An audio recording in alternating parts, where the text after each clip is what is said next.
Bem-vindos ao canal Espiritualidade para você. Aqui a gente tenta falar de espiritualidade de uma forma descomplicada e bem acessível a vocês aí de casa, tá bom? Eu sou o Rafael, eu sou psicólogo, especialista em cultura afro-indígena e também sou um bandista. Pelo fato de ser um bandista, eu busco estudar, né, os postulados de Kardec, porque Kardec deixou, né, vários escritos para a gente poder aprender a como se comunicar com o plano espiritual. Então, eu acho que, como é uma obra que fica aberta a várias religiões que tratam com a espiritualidade de forma direta, não vejo problema algum a gente estudar para a gente poder ter uma comunicação, né, com os nossos amigos espirituais mais limpa e mais direta. Então, vamos lá. A gente vem começando aqui, né, na realidade terminando hoje, né, uma série sobre síndromes mediúnicas, né, as três síndromes que atrapalham os médiuns que a gente vê na nossa querida Umbanda. Então, eu venho aqui falar da última, que é a síndrome da estafa mediúnica, que é a mais complexa de se falar, porque é uma que eu vejo muitos médiuns nessa situação. Inclusive, eu recentemente passei. Até por isso que eu demorei a fazer eu tive esse intervalo maior entre gravar esses vídeos, né? Porque eu tive que realmente passar por um processo interno, né, de grande mudança. Mas estamos aí, até por isso, até porque como eu consegui vencer, né, eu estou aqui com muita alegria falando isso para vocês, tá bom? Então vamos lá, a gente tem que se lembrar, lá nos vídeos anteriores a gente disse que mediunidade é uma condição orgânica. Por ser uma condição orgânica, ninguém é super-herói. A questão é que isso daí está no nosso corpo, né? Está nas nossas células. Então, a gente é predisposto a ter uma sensibilidade espiritual ou não, um diferente do outro, tá bom? E a gente entende como síndrome, né, um conjunto de sinais e sintomas, né, que juntos, né, sinal é o aparente, né? O sintoma é o que você sente e você fala que você sente, que você narra, né? Então, juntando sinal e sintoma, a gente tem uma síndrome, né? Vamos lá, então. Quando um médio ostensivo, ele apresenta cansaço físico-mental, alteração de humor, insônia, né? Ele precisa primeiro passar por uma avaliação médica, né? Por que uma avaliação médica? Para se descartar qualquer problema, né, físico, mental, né, para que a gente não leve a ter a vislumbração de que tudo é espiritual. Então, um médium ostensivo que trabalha regularmente, né, ele tem alguma dessas alterações, procure o médico urgentemente. Né? Se o seu dirigente espiritual não se tocar, né, e te encaminhar, né, procure você mesmo. Né? Então fale com alguém que tenha mais coerência, converse com alguém que você tenha mais confiança, que tenha mais coerência, né, em relação às atitudes deles, em relação à espiritualidade, e busque essa ajuda, entendeu? Daí tem as outras decorrências, né? Que são a falta de interesse nas giras. Médio com falta de interesse em gira, né, também deve chegar nele e perguntar o que está acontecendo, por que teve essa mudança, né, repentina, para tentar saber o que está acontecendo. Né? Sonolência, quando você vê que aquele médio está muito sonolento, né, durante as sessões, então durante o início das sessões também tem que procurar ver o que está acontecendo, né, porque às vezes é um cansaço físico, né, e esse cansaço físico ele, com certeza vai refletir no processo de incorporação, por exemplo, né. Não estou falando que a gente não tem o direito de ficar cansado, né? Obviamente, se a gente trabalhou o dia inteiro e vai ter que fazer um trabalho mediúnico à noite, a tendência é que a gente de fato fique cansado, né? A gente apresente algum cansaço, boceja e tal. Mas só que a situação é que ela tem que ser avaliada, né? Porque esse tipo de médico que vai estar com estafa mediúnica, ele vai estar com um processo recorrente, né? Não vai ser uma vez só. Ele vai estar em situações recorrentes. Então, é por isso que é, tem que se passar sempre observar o médium, o antigo que já tem experiência e principalmente os que estão iniciando a caminhada na Umbanda, né? Também é quando a pessoa tem dificuldade de incorporar, né? Um médium antigo tem dificuldade de incorporar. Os que são novos, os que são iniciantes da Umbanda, né? Eles estão em um processo de adequação energética com seus próprios guias, né? Até porque hoje em dia eu vejo na maioria muitos médios já ostensivos que chegam nas sessões e incorporam, né? Incorporam, mas só que não tem a questão da educação mediúnica que a gente vai falar logo em seguida, entendeu? Mas só que quando um médium extensivo, já de experiência, né? Ou de certa experiência. Gente, quando digo experiência, né? Tem que ficar bem frisado, é quando o médium ele vem numa recorrente, né, linha de constões de corporações, né? Até os seus guias começam a falar alguma coisa, né? E até que essa fala também tem que ser treinada, né? Não pode ser falando, o guia chegou, falou, tá tudo bem, pode dar atendimento, não é assim, né? Eu acho que tem que ter um treinamento, né? Para que as coisas não fiquem porque o guia tá pronto, com certeza, né? O guia sempre vai estar pronto, mas só que o médium não tá, né? Porque a gente vai falar de educação mediúnica daqui a pouco, entendeu? Para falar, voltando na questão da dificuldade de incorporar, né, eu vou citar um exemplo de uma amiga, né, que estava em uma gira na qual eu estava presente, né, e daí ela teve uma grande dificuldade de incorporar.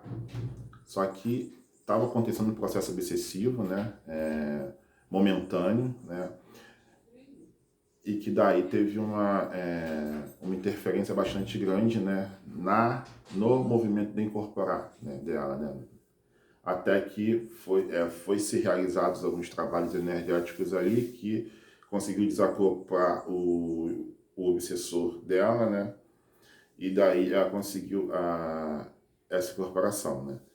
Só que, o que aconteceu? Foi necessário os médiuns mais antigos com experiência observar, ver a situação diferente e daí, né, a espiritualidade trabalhar para que isso acontecesse de forma bastante sutil, né? Quando a gira acaba, a pessoa está muito cansada. Isso aí também tem que ser avaliado, né? Duas coisas, né? A questão física mental do médium, né? Que a gente já sabe que influencia muito na incorporação, e também a questão da própria gira, entendeu? Por que a gira estava muito pesada, né? O pai de santo, o dirigente espiritual, tem que ficar atento a isso. Por que a gira estava muito pesada? Será que tinha muitos médiuns que não cumpriam o preceito na corrente? Será que o próprio guia, o próprio pai de santo, né, o pai de santo dirigente, não cumpriu o preceito? Será que aquele médium está no mesmo dia ruim? Que pode estar, entendeu? Como foi a semana daquele médium? Né? Por onde que ele passou? Né? Então, é uma situação... Então, na realidade, gente, a vigilância do dirigente espiritual, ou então da ala, né, mais experiente do terreiro, eles têm que ficar atentos a esses médios novos, entendeu? E também aos próprios médios antigos, porque geralmente quando muda alguma coisa muito brusca, que tem que ficar de olho. Nossa, será que isso daí pode ser uma estafa mediúnica? Né? Porque às vezes é assim, né? E não é vergonha, né? E a gente tem que ajudar, né? Tem que sempre estar proposto a ajudar. Vamos lá, agora a gente vai falar sobre desenvolvimento mediúnico e educação mediúnica. O desenvolvimento mediúnico, né, é uma coisa bastante simples, né? A gente aprende, né, a lidar com as nossas habilidades mediúnicas, né? Então isso é desenvolvimento. Exemplo, aquele médium que chega que está começando na Umbanda, né? Ele começa a ter aquele tremelique, né? O guia não firma no chão e tal, e passa um tempo a pessoa já começa a incorporar, o caboclo já começa a bradar, a caboclo já começa a rodar, a pombagira dança, a cigana dança, né?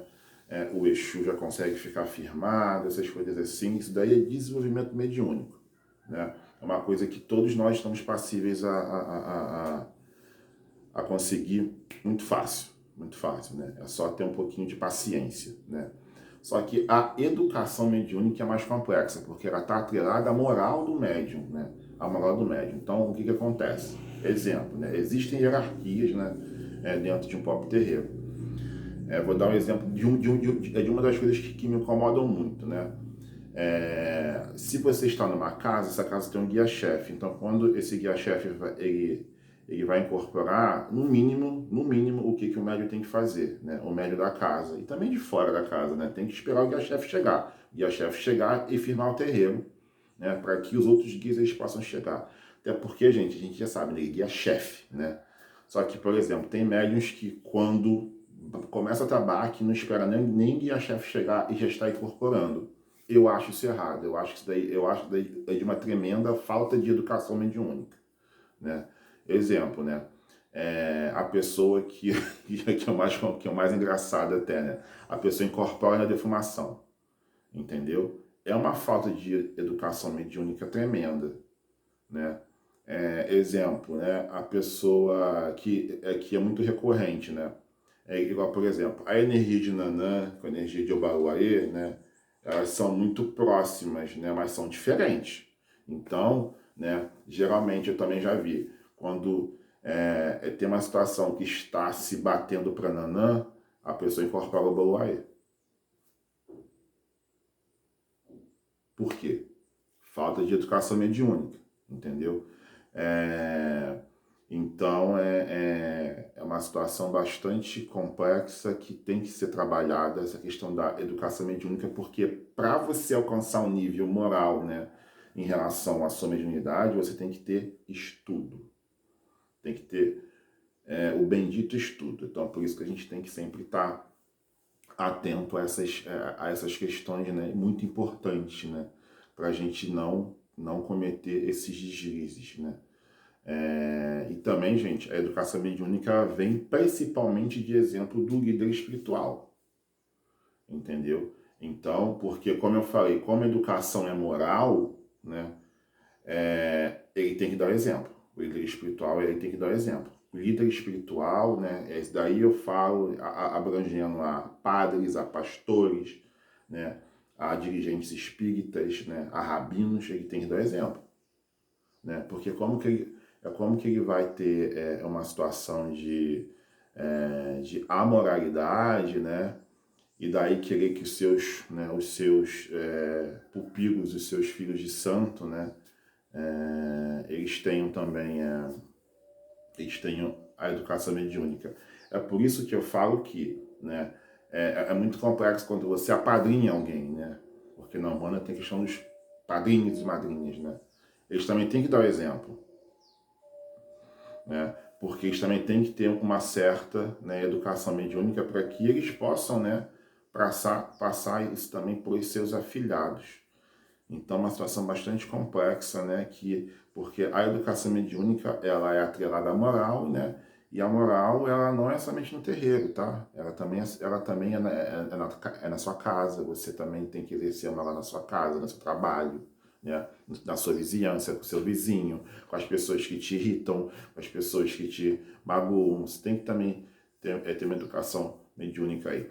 Também vejo muitas pessoas, né, que tem uma questão de nível educacional muito baixo, né, que é a questão do tomar lá da cá, né, que é o famoso trabalho devolvido, né, a pessoa manda o trabalho, a pessoa devolve, entendeu? É uma questão de educação mediúnica bastante complexa, né, que daí tem que ser discutido, inclusive, em casos especiais, entendeu? O homem, né, a gente, no nosso dia a dia, a gente tem estresse, a gente tem dificuldades, a gente passa por situações que geram ansiedade na gente, né? Então, a questão da estafa mediúnica é muito comum acontecer, tá? Não é uma coisa bizarra, né, que te denigra enquanto médium, né? Mas só que o seu dirigente espiritual tem que estar atento a isso, entendeu? Ele tem que estar atento a isso. Na realidade, né, eu até tenho como ideia, né, ter uma ficha de inscrição, né? É como se fosse uma anamnese, porque eu sou psicólogo, então ter uma anamnese do seu filho de santo, né? É você chegar e perguntar que remédio ele toma, né? Se ele é hipertenso, por exemplo. Exemplo da hipertensão. Se a pessoa é hipertensa, né? Ela tem uma sobrecarga no chakra cardíaco. E o chakra cardíaco ele é muito importante. Por quê? Porque ele, na realidade, ele faz um nivelamento energético com os outros chakras, entendeu? Então, se a pessoa é hipertensa, ela não se cuida, obviamente ela vai ter um desregulamento no chakra cardíaco. Consequentemente, o processo de incorporação vai ser mais difícil, né? Que às vezes, né, a gente pode, inclusive, até chegar a ver óbitos, né, por conta dessa falta de disciplina.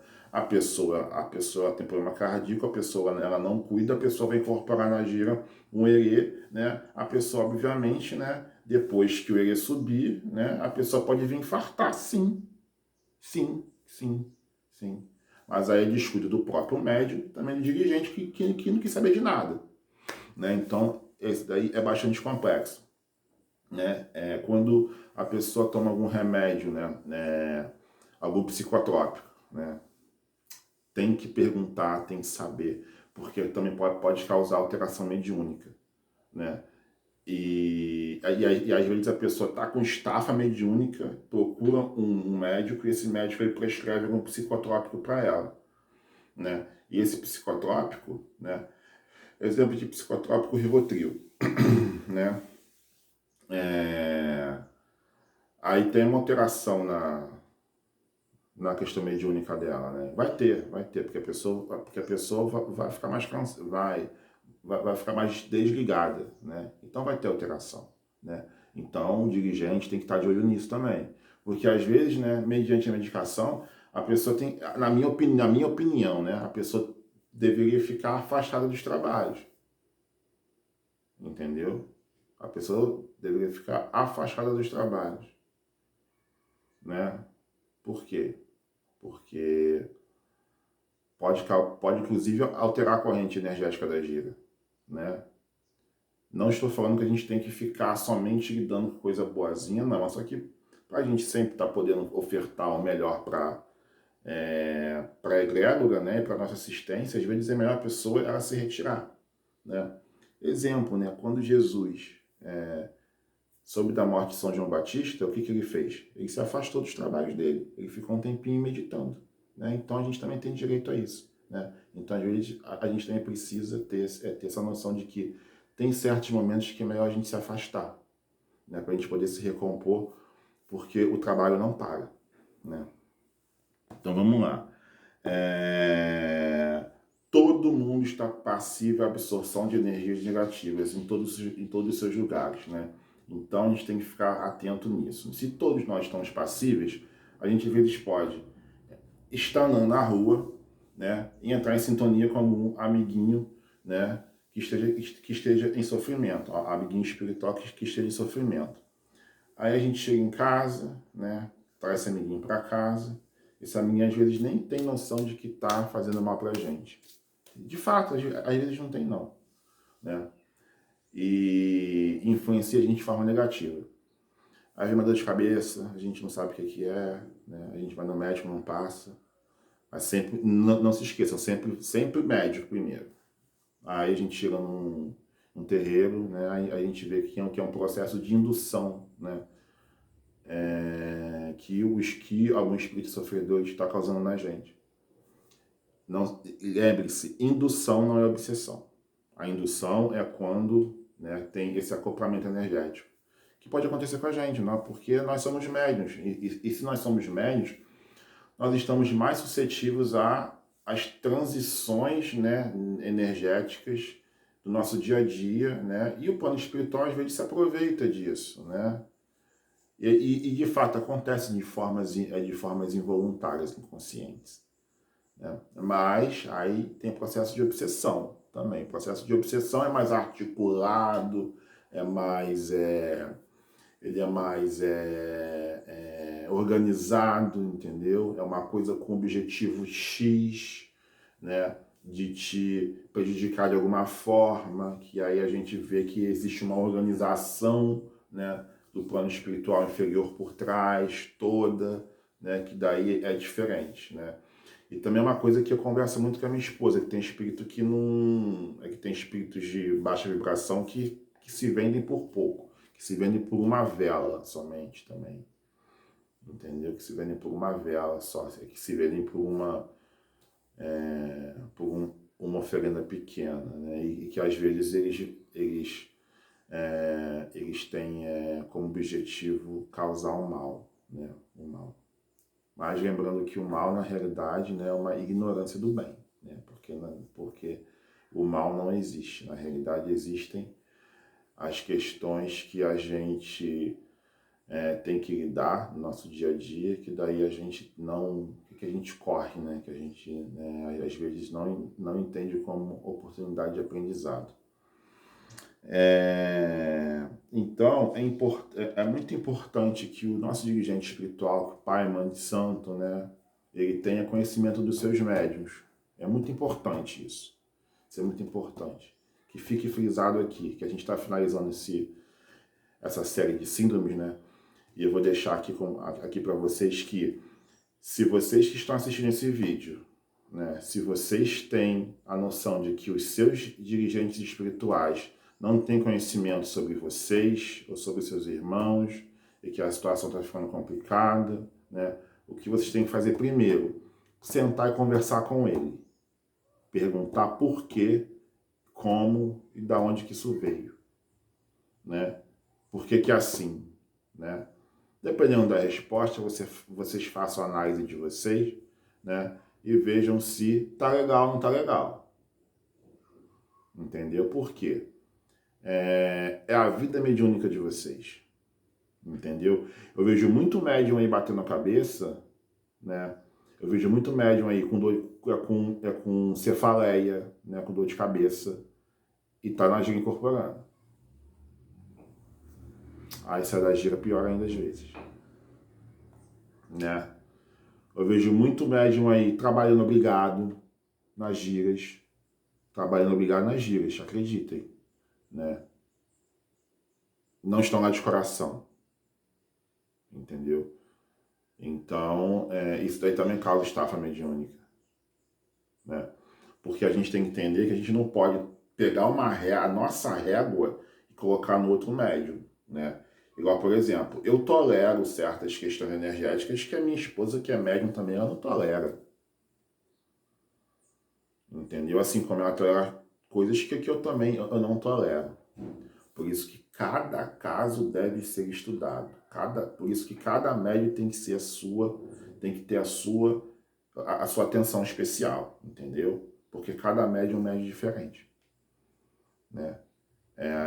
A minha esposa tem as especificações mediúnicas dela, eu tenho as minhas, né? Os meus filhos têm as deles, né? Que inclusive até estão desenvolvendo já, né? Então fica aqui, né,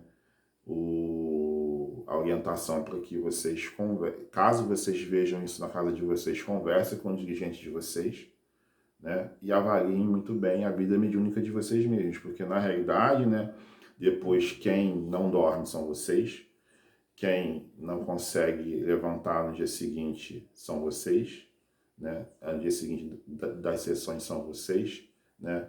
Quem tem que ir atrás de ajuda em outros lugares são vocês, tá bom? Então fica aí a dica, né? Esse é o último vídeo que eu vou gravar aqui nesse cenário, né? Então, em breve a gente vai, né, começar uma nova série e eu vou, né, com certeza, né, estar, né, gravando os próximos vídeos, tá bom? Então, um abraço para vocês, né? Pensem bem no que eu falei e até o próximo vídeo, tá bom? Bom dia para vocês. Abraços. Axé para todos. Na bênção do meu pai Ogum, da minha mãe Iemanjá.